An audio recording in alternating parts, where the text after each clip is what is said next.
do, re, mi, fa, sol, la, ti, do. Hello YouTubers, welcome to today's tutorial.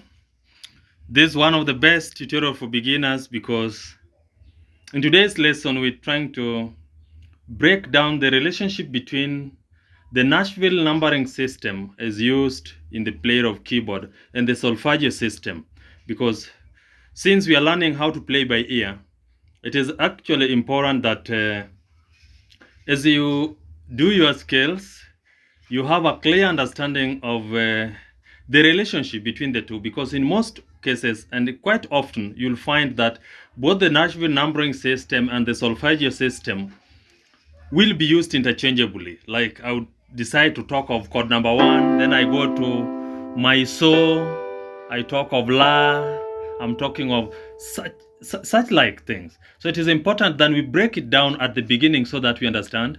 I would urge you to tune in to this particular tutorial up to the very end, because towards the end I'm also going to explain the relationship between the Nashville numbering system and the chromatic scale. And I think that is now very, very useful as we begin the piano journey. Today, our lesson is going to be in 2 keys. I will first of all try to explain the concepts in the scale of C major. Then later on, I'll also do the same in the key of flat G, that is F sharp.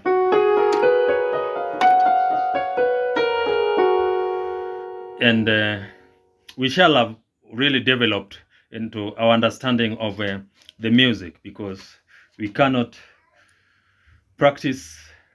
learn more if we don't get our facts right at the beginning. Now, when we're talking about major scale, somewhere back we had already explained how to form a major scale. You'll find that when we play the notes of the major scale,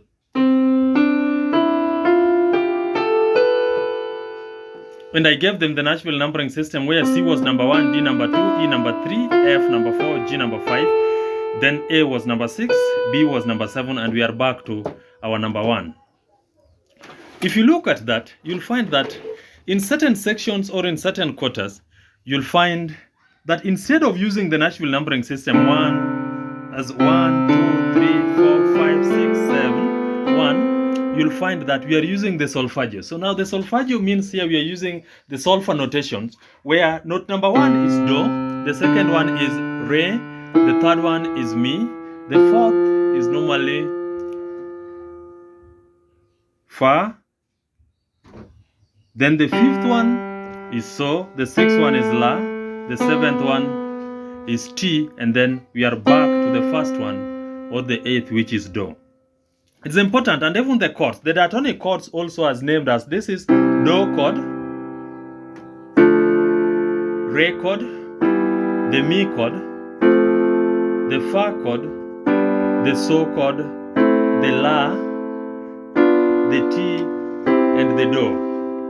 Now you'll notice that the do chord is major, the re is minor, mi is minor, fa is a major, so is a major, the la chord is minor, the ti chord is diminished, and we are back to do, which is a major chord. So it is very important that as somebody starting to learn the keyboard, you have an understanding of the two, so that even if they are used interchangeably, then you can be able to understand. So let's say we have a progression of 1. Let's say we have a progression of 1, 4, 5, 6, then 1. So when we use the Nashville numbering system, we'll say our progression is 1, 4, 5, 6, then back to 1. At the same time, that particular chord progression can also be said to be moving from do, then we have fa, we have so, la, then back to do. So my viewers, I would urge you to try to do that particular practice of the solfeggio, and in this case it calls for some mastery, where you sing do, re, mi, fa, sol, la, ti, do. Now, when you practice that within 20 or 30 minutes, you shall have mastered it. And now you know that do is our number 1, re is number 2, mi number 3, fa number 4, so is number 5, la is number 6, ti is number 7. Now, if you're already finding value in this particular tutorial, then I would urge you to like this video, share it. And if at all you have not subscribed to my channel, please make sure you hit that subscription button to help me develop this channel to greater heights, to enable me give you more of this stuff which are coming to you free. Now, I did promise at the start of this tutorial that once I've shown and explained the relationship between the solfege and the Nashville numbering system in regards to the major scales, I would also demonstrate that in the key of F sharp. So in our F sharp major scale, we have 1, 2, 3, 4, 5, 6, 7, and 1. So the whole of that is the F sharp major.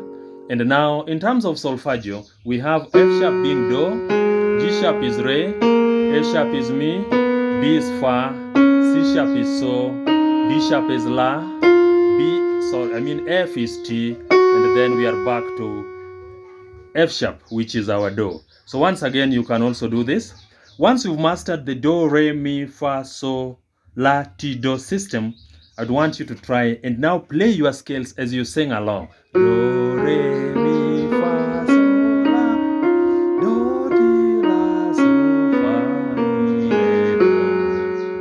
1, 2, 3, 4, 5, 6, 7, 1, 7, 6, 5, 4, 3, 2, 1. My viewers, the reason this tutorial could have never come at a better time is because as we progress and start playing, you'll realize that before we play any song, we have to work out the melody. And even later on, the choice of the chords or the choice of the voicing of the chords that we are going to use to play a song will depend on the melody.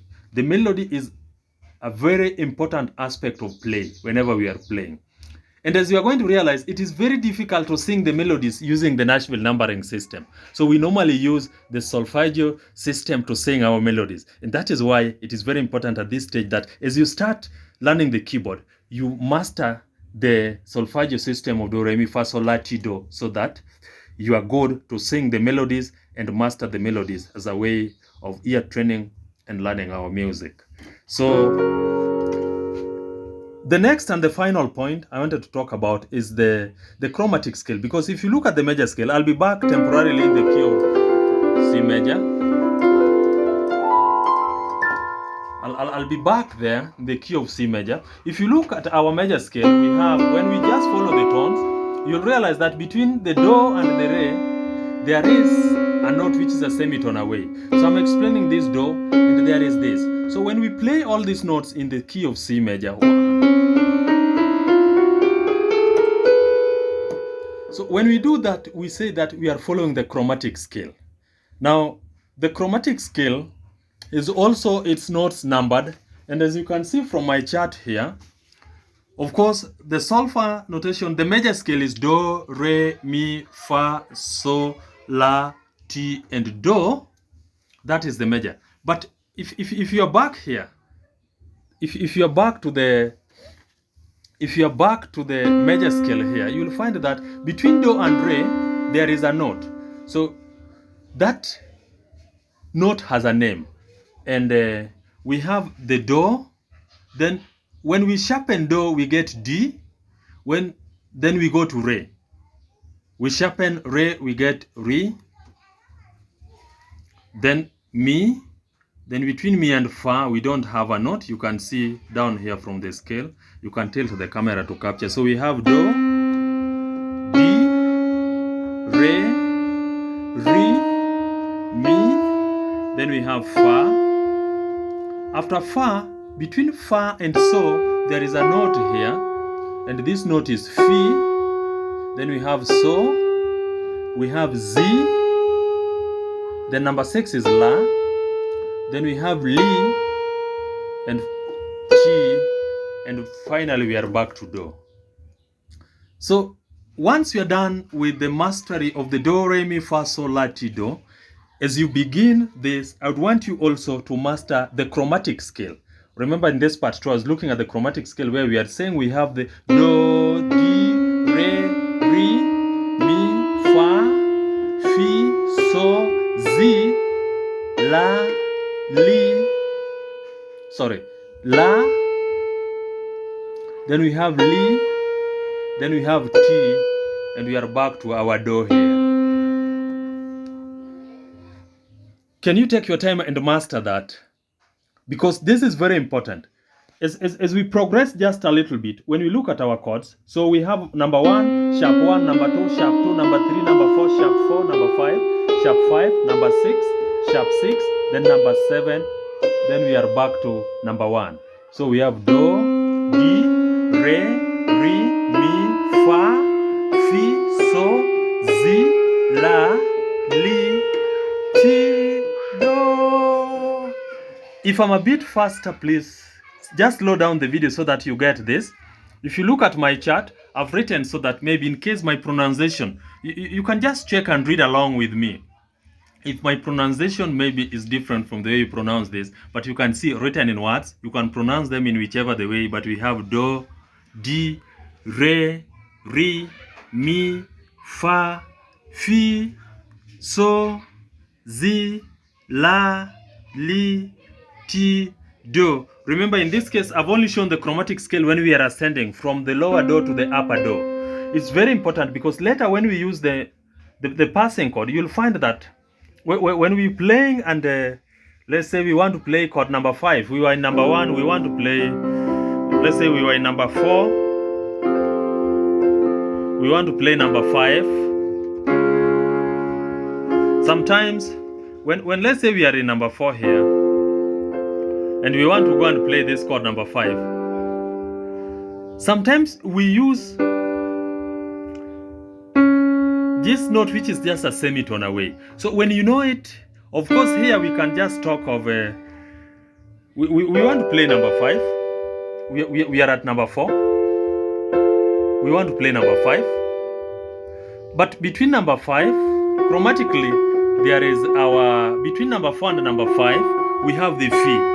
So sometimes you will find that when we play our number 4 as our major chord, then we use the fi as a diminished chord. Then we land here. Of course, sometimes we just talk of sharp 4, flat 5 to move to that. But it is important we know that indeed that note which is between number 4 and number 5, between fa and so, is called a fi. Now, that is all we had today for the beginners in this particular tutorial where we were trying to highlight the relationship between the solfa notation and the Nashville numbering system. I believe you've learned something. Take your time to practice this and master so that as we prepare for more and more sophisticated tasks ahead, you are armed and equipped with all that you require. Bye-bye. Like this video and share it. Let me see you in the next lesson, in the next tutorial, where we continue to give you more and more significant stuffs. Remember, our objective in this particular channel is to make you grow in your piano journey, where we not only show you how to play, but we also give you the logic and the concepts and the facts behind what we do on the keyboard. Bye-bye.